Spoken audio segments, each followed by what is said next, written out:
Coming up next, we now have a panel discussion on expanding trade finance solutions in emerging markets.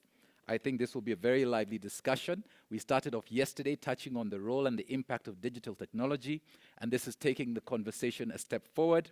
We're very privileged to have with us as moderator Professor Andreas Klasen, who's very much a friend of this forum. Welcome back, Professor Klasen. Joining him is Mr. Abdi Fekede Berkessa, joining us from Cooperative Bank of Oromia. Welcome. We have Mr. John Esther from TDB. Welcome. We have Ms. Rennie Kariuki. Please come up. You are with us. And joining us virtually, we will have Ms. Isabelle Lessedjina from the TCX Fund. Isabelle, we hope you can hear us and see us. Just give us a shout and wave. You sound to be muted. We can't hear you, but we can see you very clearly. Just let us know if we can.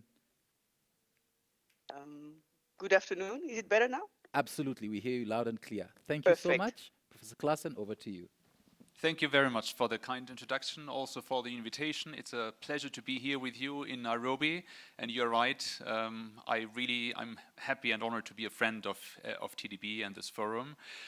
It's a bit tricky because I think Paolo did a great job regarding the previous panel, and the topic is absolutely fantastic, fascinating for me personally as well, because we do at my institute a lot of work on climate finance and the green transition. We also have a big project at Oxford University where we are creating or supporting governments to create an XM and ECA Net Zero Alliance together with UNEP-FI. So I could continue for another 40 minutes, but we have a different topic, which is even more interesting, I could say, at least to have the attention of our dear colleagues here in the room and, of course, online as well. And at least for our colleagues here in the room, I have another good argument why you should be with us, because it's only us between you and lunch. So, as James already mentioned, our topic is expanding trade finance solutions in emerging markets, and we speak about the role of digital technology. And I think we heard in the morning as well, when we had the fantastic panel about the African Continental Free Trade Area, how important trade is, why trade is such an important driver for economic growth, in particular on the continent. And I can add that trade finance, as we all know, is the lifeblood of trade, and access to trade finance, and that means financial instruments, means of payment for international transactions, can enable that engagement in international activities. And that is true not only for the large corporates here in Africa, it is particularly true also for the MSMEs companies who are driving economic growth, the diversification of the economies, and the transition regarding the 21st century. So trade and trade finance are also subject to innovation and changes. It's not only what the companies, the firms do, that they innovate, they further develop. It's also the trade and the trade finance, and this is driven by ongoing digitization and also new technologies. So there are so many efforts to establish more efficient processes, to develop better instruments that are more effective, and also the emergence of a new landscape of players in the trade finance ecosystem are driving the product class. And that's something I want to discuss with my distinguished panelists, and I'm happy to introduce our speakers for this panel. And the first one I would like to start with Abdi Berkessa. Abdi is responsible for operation of Cooperative Bank of Oromia's digital products, like lending products. He is also responsible to onboard new digital products that provide financial services and play a key role in launching the First Nations digital lending product Michu this year. So a very warm welcome, Abdi. I would like to welcome home, I think, John Esther. John is TDB coverage executive for DR Congo and West Africa, with more than 20 years of experience in corporate banking and insurance. And prior to his current TDB appointment, John was the coverage executive for Northeast Africa and representative of the Addis Ababa office. And before joining TDB 4 years ago, John, you held senior management roles at Sarkos Insurance Group and also at Barclays. Welcome. We have Rennie Kariuki. Rennie, also welcome home in Nairobi, senior underwriter with the African Trade Insurance Agency, IfTI, as you all know, the Pan-African institution providing risk solutions to companies, investors, and lenders on the continent. Rennie, you are in charge of underwriting activities in Kenya and Ethiopia, and also you serve at the Japanese division of IfTI, and you act as an SME champion. Welcome, last but not least. Online, virtual with us, Isabelle Lessedjina, Senior Vice President at TCX Fund. Isabelle, you are responsible for developing relationships with investors, governments, and other development stakeholders, in particular in Africa. And prior to joining TCX, Isabelle held senior roles at Philips Capital, GE Capital, and other financial institutions in negotiating and financing complex projects and long-term assets. Welcome. So our first round of questions is related, of course, to trade and trade finance. And as I mentioned before, trade finance is the lifeblood of international trade. And digitization is expected to fuel growth of trade finance. And we have a lot of new technologies. And you all know the buzzwords. Blockchain, we speak about artificial intelligence, we speak about machine learning. But I think we have to understand, what does that mean in a very concrete manner for African exporters, for African companies. So, John, maybe I start with you. If I think about all these new technologies and all these new developments, how can digital technologies and trade finance help exporters to grow, and maybe in particular after all these poly-crises, COVID-19, etc.?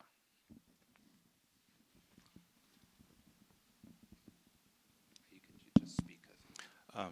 Thank you, Professor Klasen. First of all, I'd like to say how pleased I am to be here. Thanks to TDB and EIB. I'd like to talk a little bit about one technology in particular, and that is blockchain. Actually, it's not as new as it may sound, and incredible as it may appear. The first blockchain transaction actually took place in Africa. Okay, it was an import of butter and cheese products by Seychelles trading company from Ireland, which was enabled by my former employees, Barclays Bank. Subsequent to that, I amusingly read about a first international blockchain transaction involving HSBC and ING. Now, interestingly, both transactions took place within 24 hours compared to the normal 5 to 10 days that you normally require with paper-based transactions through LC. The first transaction was $100,000, so it can actually be scaled down. Good news for MSMEs. TDB actually did its first blockchain transaction, I think, towards the end of 2019. That was also one of my transactions involving the import of sugar by the government of Ethiopia from AgroCorp.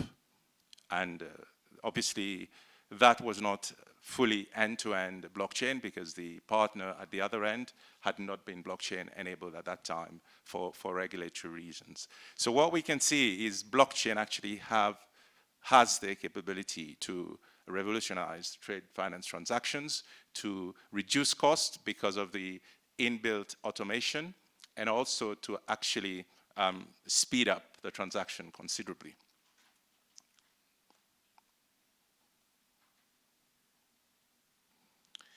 So basically, in trade finance, one of the challenges today is that it is complex. It is complex. With paper-based transactions, we spend a lot of time analyzing documents, inspecting. Documents have to be moved manually from one location to another.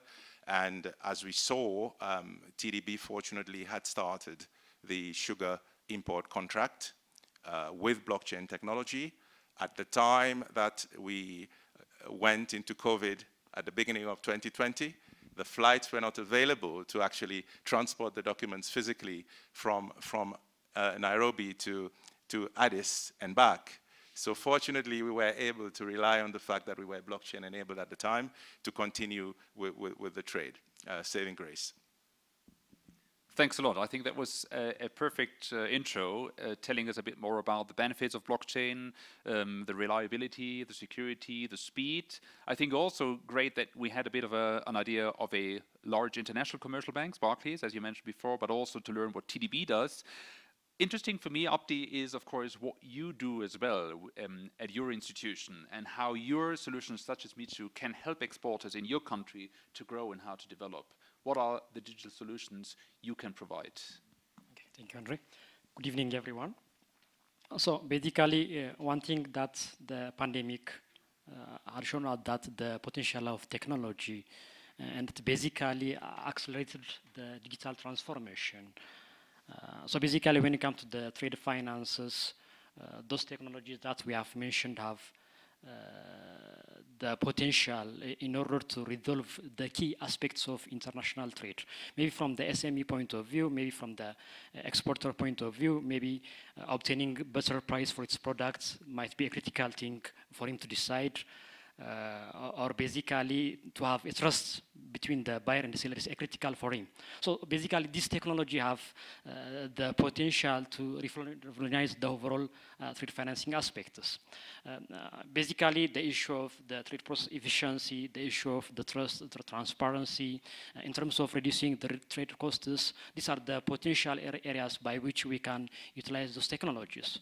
So basically from the SME point of view, one of the critical elements is the liquidity challenge. So basically, using the big data analytics, we can avail or enhance our due diligence by which we can provide finances for the SMEs. At the same time, John, I've already mentioned that the blockchain establishes a trust between the buyer and the seller. So basically, in the traditional trade financing aspects, there is a long due processes. There are the bankers who is representing the buyer or the seller, but by the technology of the blockchain, they can directly interact so that they have the front view of what's happening out there. They have the transparency. At the same time, in terms of the supply chain finance efficiencies, so basically, the crisis happen, it's not predictable, but artificial intelligence will give us the capacity to predict trends. So basically, a given SME might decide what he have to sell, what he have to have on hand. So basically, gaining the first-hand information is critical in the international trades. So basically, the artificial intelligence system using the machine learning algorithm can predict the different trends. So basically, those technologies are completely changing the way the international trade is supposed to happen. So basically, it will be a matter of time that the long due process of international trade might easily happen within over a day, over a night, across the continent, across the globe. And the crisis have shown us the potential of those technologies, I think. Excellent. Thank you very much. Maybe, Abdi, a follow-up question. You told us a lot about the opportunities and the bigger picture. Of course, there are challenges as well. I mean, for you as an institution, there are challenges as well for your clients, for your customers, for the exporters. What are these challenges regarding digital trade finance solutions? And also, what are your ideas, your answers to overcome that challenges? So basically, maybe from the banking perspective, banks will no longer survive, maybe according to my opinion, by simply exchanging the documents or simply by posting the transactions. They need to play the key figure in terms of facilitating those technologies. So basically, they need to establish an open platform by which they can deliver more values for their customers. So basically, but when it comes to the challenges, I think the scalability of this technology is fundamental. There is a potential in terms of the solutions are here and there, but the interoperability between the solution is important in order to enhance, in order to facilitate the international trade. So one of the critical challenge out there is, I think, the interoperability of this solution. And the second one is the issue of the legal framework. So basically, there are different trade protocols. So to what extent those solutions across the continent, across the globe, can entertain their legal framework is also an important aspect that might pose a challenge in order to actually utilize those technologies. Thank you. That's very useful.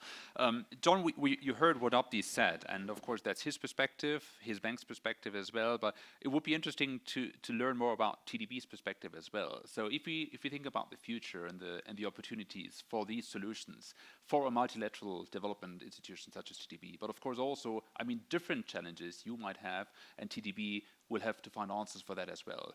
What would you say? I would say that for us to actually get the technology up and running and being fully utilized by everybody, everyone must come to the party.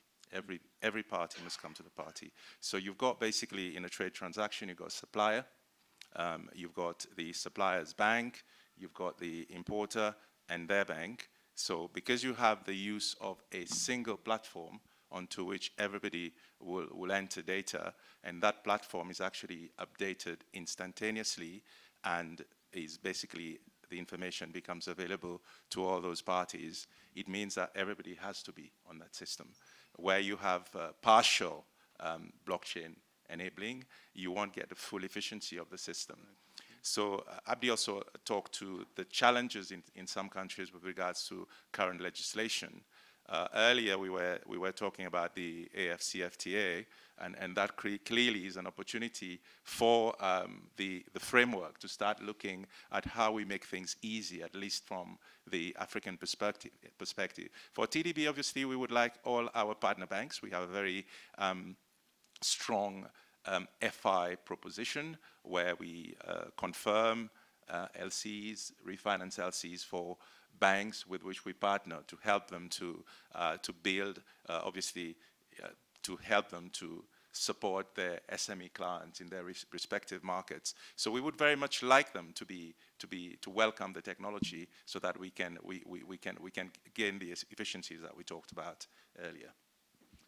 Everybody has to come to the party. I think that's the perfect opening for introducing or bringing into the table or to the party Rennie and Isabelle as well now. And John, you said like all the different stakeholders. You mentioned suppliers, you mentioned your partner financial institutions, the commercial banks. But of course, it's also about the risk mitigation instruments. And Rennie, I think that's a very important role you have and IfTI has. So if you think about trade transactions, and all the different risks involved, like credit risk, market risk, currency risk, political risk, etc., etc. What is an entity, let's say, support? What is the benefit of involving IfTI to mitigate these risks? And of course, also, is there a digital perspective regarding your involvement? Thank you very much, Professor. To answer your question, as my colleague earlier introduced to IfTI is, we are a multilateral institution established in 2001, and we are owned by African governments. So basically, we are owned by African governments who are putting capital into IfTI for only two reasons: to promote trade and investment, to promote economic trade. So our work at IfTI, as staff of IfTI, is to promote trade in these African countries and investment in these African countries. So how do we do that? What products do we have for that? For the trade products, let me start with the investment product, the political risk insurance cover. Now, this risk involves actions or inactions of governments.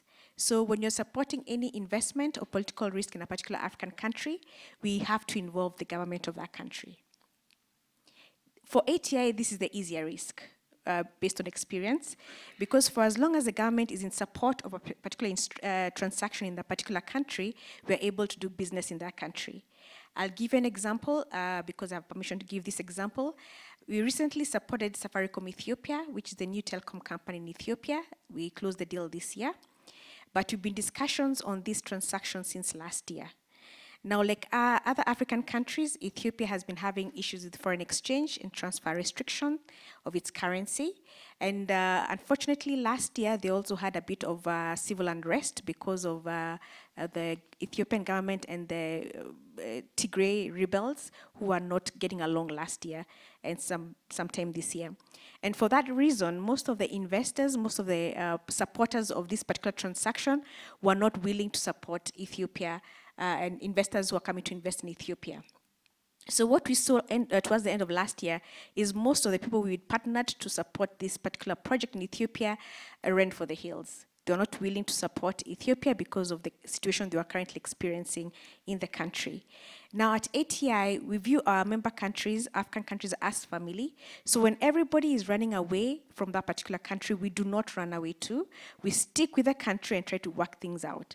Now for that reason, we're able to provide insurance cover to the shareholders, investors in this telecom company in Ethiopia. It was launched in October this year. Currently, they have 100,000 subscribers already. They have launched in 11 cities. They're doing very well. We had a call with them last week. And actually, the people who ran away last year are back to supporting them. That's how we support African countries in terms of political and investment risk insurance cover. We support, provide covers against war and civil war, expropriation, nationalization, currency transfer restrictions, non-payment by sovereign, arbitration award default. We have all these risks that we cover under this product that involve governments, the African governments. Now, I wouldn't call it the hard part, but the more challenging part, though it's more rewarding part, is our other product, which is trade and investment, trade product. Now, the trade product, why we find it more satisfying, though challenging, is because it deals with the private sector in Africa. Africa, as my colleague from David from AGF mentioned, 90% of businesses in Africa are SMEs. So we cannot avoid SMEs in Africa.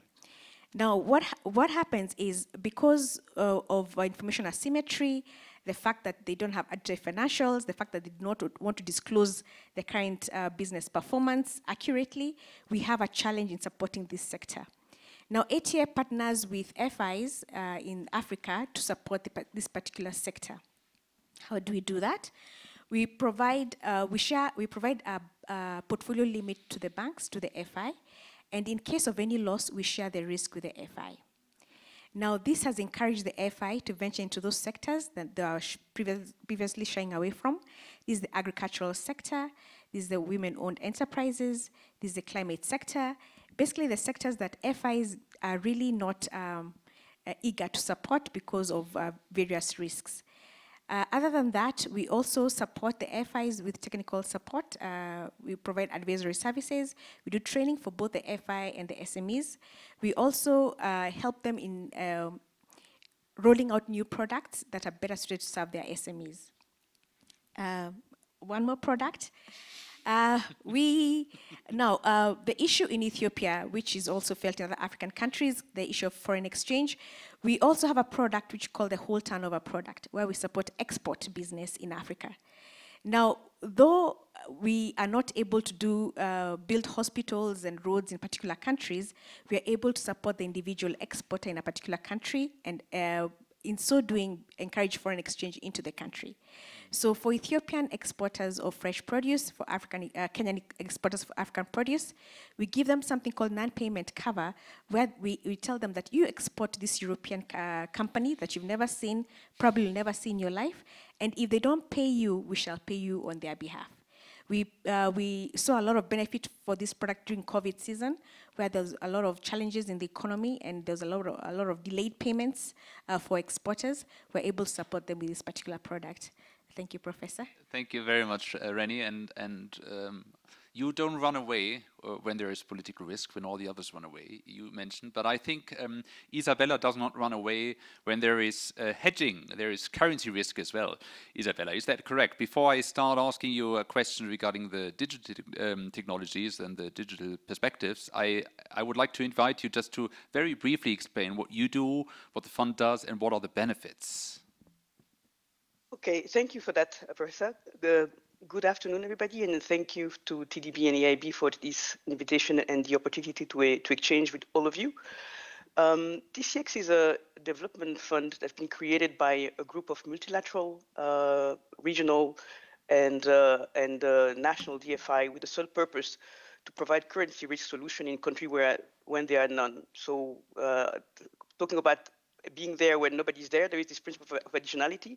So we are there to extend the curve when local banks cannot provide any solutions. And in order to do so, we have three pillars that how we measure our impact. One of the pillars is kind of the de-risking development finance. so providing a currency risk solution and edge for transaction. The second one is capital market creation, so help developing local currency capital market. And the third one is kind of, that's why I appreciate the opportunity today, is thought leadership. So advocating for a world where each country can borrow in their own currency and manage their risk in a more sustainable and resilient way. So kind of, you mentioned a question about the different risk, currency risk, political risk. In trade finance, what we see in general is liquidity and currency risk. It's kind of one of the main issue. And then there is a credit risk due to the over-reliance on dollar, and there is the perception of risk. When we look at trade, particularly Africa trade, it's dollarized. So the US dollar invoicing for trade is superior to the trade that Africa has with the US, for example, because even Africa-Asia trade is in dollar. And the second trend we see also is that the number of correspondent banking is decreasing more and more day after day in the continent. So that created kind of when you have a US dollar deficit, there is a issue of clearing, there is an issue of accessibility to dollar liquidity, and that created an issue particularly for the SMEs, because the allocation then of liquidity is given to strategic goods or big multinational company. The second one is when I talk about credit is that if the trade are in dollar, then the credit condition are US dollar based. And we see that on the continent, a lot of letter of credit confirmation have to be done by international banks. So we add a layer, so that increase the cost of trade finance. And I think finally the perception of risk, there is always somehow a higher perception of risk on the continent.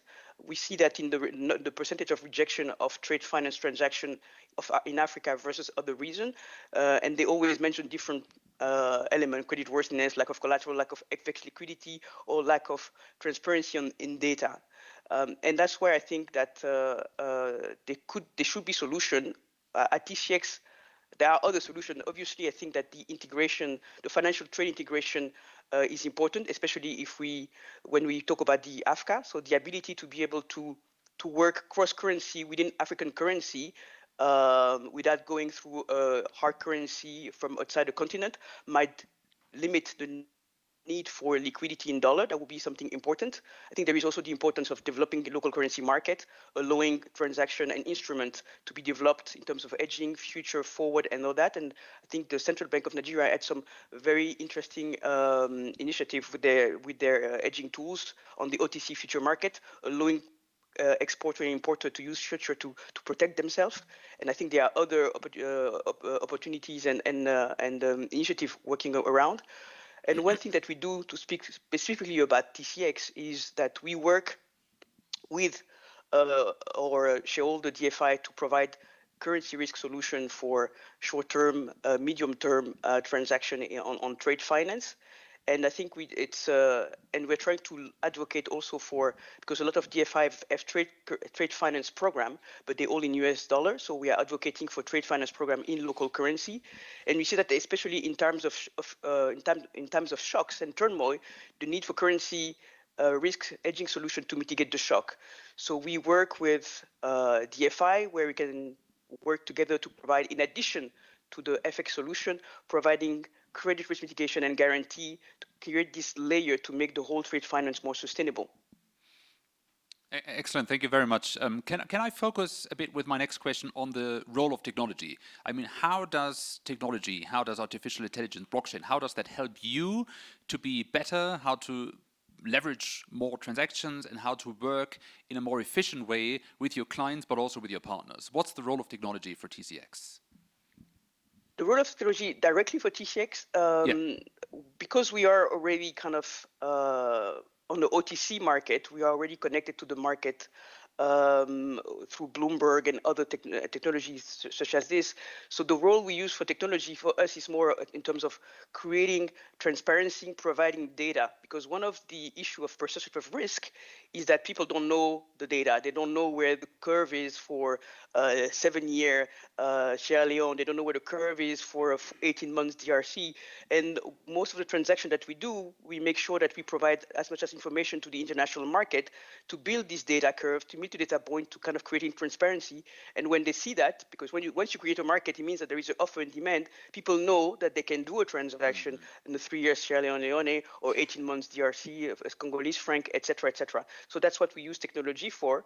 And what we are trying to do for the future is kind of to link with other parties. I think one of the other panelists mentioned about interoperability and the idea that everybody has to enter the ecosystem. If we all plug into some ecosystem, for example, for payment clearing, the idea is that if we have a regional system integration for payment clearing and all that, then the need to have US dollar to do a transaction between Kenya and Ethiopia or Uganda and Ghana can be done directly cross currency within the region without needing a confirming bank, without needing a corresponding bank, without needing international system to be logged in, and that will decrease the cost significantly and facilitate trade in the region. Great, excellent. Thank you very much. So it's information, it's transparency, of course, it's cost efficiency. Rennie, maybe you have an example for us as well, how technology helps ATI to perform better. Maybe you have a concrete example of a transaction or something you could share with us. Yes, thank you. Technology, I'll give an example of a transaction that we covered a couple of years back. It was it reflects on how flexible we are at ATI and how we are willing to support SMEs with their new ideas. So a couple of years back, we had 2 bankers who decided to quit their jobs and support farmers, local dairy farmers. Now they came to ATI with an idea that they'd come up with this IT platform where once farmers deliver milk to the milk company, for example, Brookside in this case, they process milk and supply to supermarkets, but the farmer, local farmer will just bring their milks to Brookside. This is an example, it's not actually Brookside, it's an example. So now what happens is the farmers won't be paid the same day, and but the Brookside will pay them after 30 days. Mm-hmm. Now, they came up with this idea where they'll partner with Safaricom, which is a telecom company in Kenya, where they're able to record that they actually delivered milk today, and the Brookside owes them today, and in so doing, they're able to discount these invoices on the same day. So they're able to access money through their M-Pesa app. Now, we were able to insure against non-payment by Brookside, which gave comfort to the investors of these companies, these young bankers. Now, they did this business for both the dairy farmers and also farmers in other sectors like fresh produce, avocados, and they're able to support farmers access money on the same day, and they're also able to give the company itself, the discounting invoices for a longer credit period, which worked very well for them. Excellent. Thank you. Thanks a lot.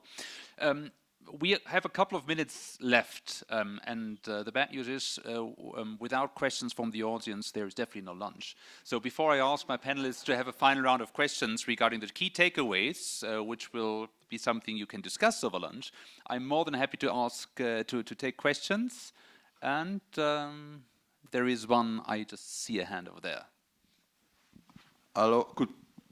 Good morning or good afternoon? Okay. I think it's somewhere between. Well, both of my name, yesterday already involved. My question is more or less my experience here in Africa with trade finance is that it's dominated by foreign banks, particularly Standard Chartered, also the British banks and German banks like Deutsche Bank and so on. So what are the local banks doing? I don't know who can answer this question. The local banks doing to make this job more attractive for them that is shifted to local banks, so as a main business area? Excellent question. Thank you. Maybe John or Abdi, I don't know who wants to take that. Well, I'm not necessarily able to talk about what local banks can do, but what I can talk about is what TDB can do for local banks. Because one of the challenges that we find in markets like the DRC is the cost of LC establishment is very expensive, because the correspondent banks will insist that they provide cash cover for the full amount of the transaction. So you find that there is relatively very little LC business because of that.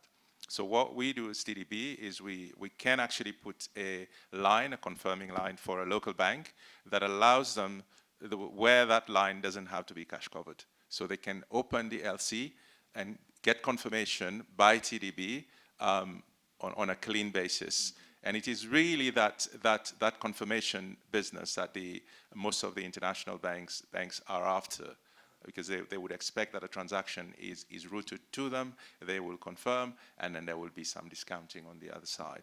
But hopefully, with our strategy with regards to the FIs in Africa, they are able to use that line to open LCs, which we will confirm at a much, much lower cost.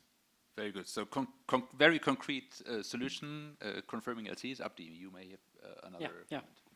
So I think trade finance is the core of the banking business, and basically the digital solutions are causing the bank the issue of survival. So basically, the local bankers need to take the leading role in terms of utilizing these technologies, unless and otherwise they will not be survive. So basically, in terms of utilizing those technologies bring value from data. So basically, given that the bankings have been in the market for a longer period of time, it will be a matter of adjustment to what extent they can utilize those existing data with those technologies. So basically, in terms of collaborating with the fintech companies, in terms of collaborating even with foreign bankers, might be a good starting point for those domestic and the local bankers. But for me, it's a matter of survival. So they need to take the leading role, unless and otherwise, maybe the fintech or the other will take over that position, so that the bank might lose huge amount of business from this one. So that is the way I think the bank needs to approach. So it's not a choice, it's a must, basically, for the local banks to play their role. There's another question here. Thank you very much. My name is Jonathan Pinfo from Commercial Business Council, and my question is going to John in respect to blockchain technology. So apart from advantages like, for instance, enhanced security as well as faster settlement, there are issues like, for instance, data modification, whereby with blockchain technology, it does not easily allow modification of data once recorded, but also maybe it requires rewriting of the codes of the block, which is also time-consuming and expensive. Secondly, there is an issue of cost, whereby the cost of implementation is very high, whereby maybe institutions need to take time to plan. So my question is, do you think the finance sector, the financial services sector, is ready now for the technology? That's my question. Excellent. That's a very difficult question, but what I would like to comment on basically is that the implementation cost does not have to be expensive. The system that we basically introduced did not involve any cost of setup on our part. It's basically the provider of the platform has a way of recuperating costs from the number of transactions that are then routed for the system. So the participants in the system are offered the system for free, and then transaction-wise is how this gets paid. I think one of the challenges also is a question of confidence, and in blockchain in particular. Obviously people who often, when you don't understand the technology, there is a certain reluctance to accept this technology. And blockchain is associated with Bitcoin, with cryptocurrency, and more recently with the collapse of, I think, the FTX, the world's largest cryptocurrency exchange. A lot of people have become very nervous about embracing that technology. But I feel that this collapse is not related to the technology itself, but rather to the lack of regulation of what was going on in that particular sector of the market. So for me, I think once people get comfortable, once they realize the benefits, especially the small traders, There is an opportunity, by the way, for us banks to start thinking about new trade products as opposed to the traditional LC because of the inbuilt trust that is existent within that blockchain technology. It uses a smart contract technology that makes things happen upon triggers which the system can detect. So not necessarily require a lot of manual intervention for payments to happen. It was quite interesting when she was talking about the Brookside system, because if that was blockchain enabled, as soon as the acknowledgement of the product was received, the payment instruction would be triggered through the smart contract technology. Thank you.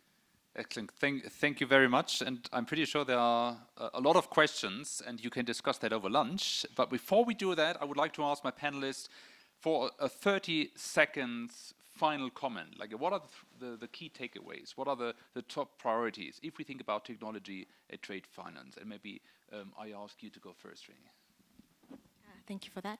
Now, from my end, my key takeaway is we need to partner. We need partnerships to support African businesses. We need partnership to support local SMEs. Basically, we need partnership to risk share in this particular sector. That's my takeaway.